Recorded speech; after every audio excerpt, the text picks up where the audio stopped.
Olá, meu nome é Gutenberg, sou presbítero na Terceira Igreja Presbiteriana de Porto Alegre, também conhecida como Igreja Presbiteriana Cristo Redentor.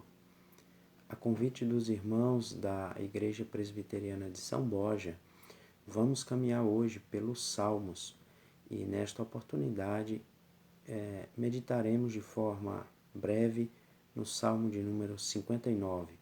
É um Salmo de Davi que vai nos falar um pouco então da perseguição sofrida por Davi através então do rei Saul. Diante de um cenário desesperador de perseguição implacável, Davi ele é tomado então de uma confiança e de uma sobriedade espiritual esplêndida.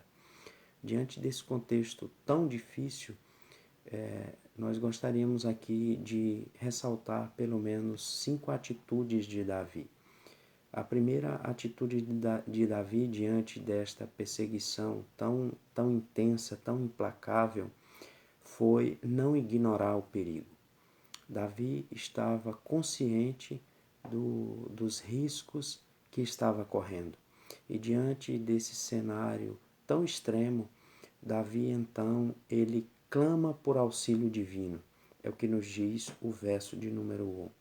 No momento de profundo sofrimento e angústia, no momento de profunda perseguição, Davi, ele reconhece o perigo, ele reconhece a adversidade e ele clama por auxílio divino. A segunda coisa que nós gostaríamos de ressaltar como atitude de Davi é que Davi então faz uma profunda introspecção no mais profundo do seu coração, do seu ser, e Davi conclui então que não deu causa a esta perseguição, que portanto estava sendo injustiçado e sendo perseguido sem causa justa para isso. Nos versos 3 e 4, Davi vai dizer que não transgrediu, que não pecou e que não deu causa para tudo isso. A terceira atitude de Davi, diante desse cenário tão extremo, é que Davi traz à tona que acima do rei que o perseguia, acima do rei Saul e acima das lideranças terrenas, existe um Deus tremendo, poderoso. Existe um Deus que firmou então a aliança com o povo, no qual Davi então faz parte. E esse Deus é um Deus que não dorme, é um Deus que não é indiferente diante da dor, do sofrimento dos seus filhos, mas que é um Deus presente e que ouve as suas orações e as suas súplicas. A quarta atitude de Davi é que Davi declara a vitória então do Senhor, o Deus do pacto, o Deus da aliança, sobre todos os filhos da iniquidade, sobre todos aqueles então que são avessos à vontade de Deus, que não reconhecem o senhorio de Deus. E quando Davi faz isso, Davi olha para dentro da sua própria casa, para dentro de Israel e também para fora, e reconhece então a vitória, declara a vitória então do Senhor sobre todo aquele que não o confessa como Senhor e que não se submete ao seu senhorio. A quinta atitude de Davi é que Davi repousa no Senhor seu Deus. Davi vai ilustrar a pessoa de Deus como o seu alto refúgio. Isso está expresso nos versos 9, 10, 16 e 17.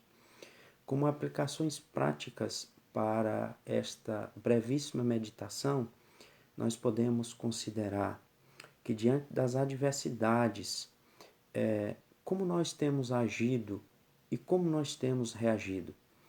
Aqui nós aprendemos.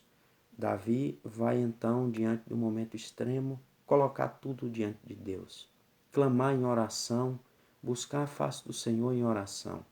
A segunda coisa que Davi vai nos ensinar aqui, diante desse momento extremo, é a confiar e a descansar no alto refúgio que é o Senhor.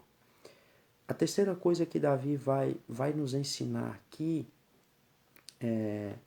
e que o nosso Senhor Jesus também nos deixa isso explícito no Novo Testamento, é que no mundo nós teremos aflições, mas nós precisamos atravessar estas aflições ou esses momentos de dificuldade com bom ânimo, porque o nosso Deus venceu o mundo, o nosso Deus venceu toda circunstância adversa e nos garante então a vitória através do seu sacrifício, da sua morte e da sua ressurreição na cruz do Calvário.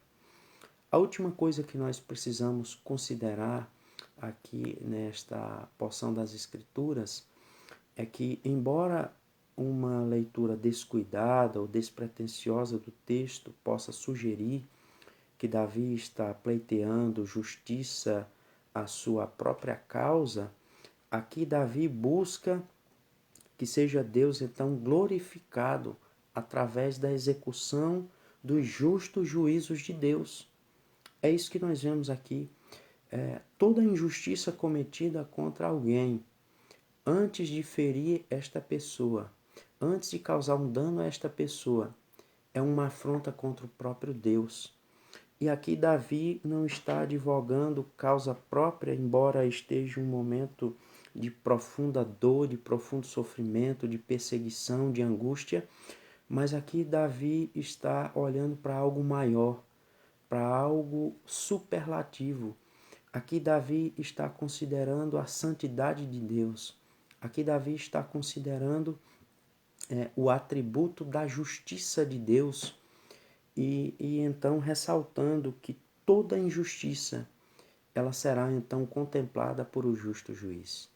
Que Deus, pois, nos dê graça para que possamos caminhar em tempos de adversidade, com ânimo, reagindo diante de momentos extremos, como Davi reagiu, orando, clamando ao Senhor por misericórdia, por graça, que em momentos de tribulação, de lutas, e também nos momentos alegres, que possamos fazer uma autoavaliação do nosso coração, uma profunda introspecção e diante de Deus confessar os resultados, aquilo que nós então encontramos. Davi, ao fazê-lo, não achou transgressão, não achou pecado, não achou causa para aquela injustiça, então, para aquela perseguição, mas Davi, ele faz essa autoavaliação do seu coração. Que possamos, queridos, nesse tempo que se chama hoje, avaliarmos o nosso coração, avaliarmos todas as circunstâncias e, acima de tudo, depositarmos a confiança no nosso Deus, no nosso alto refúgio. Que Deus, pois, muito nos abençoe. Amém.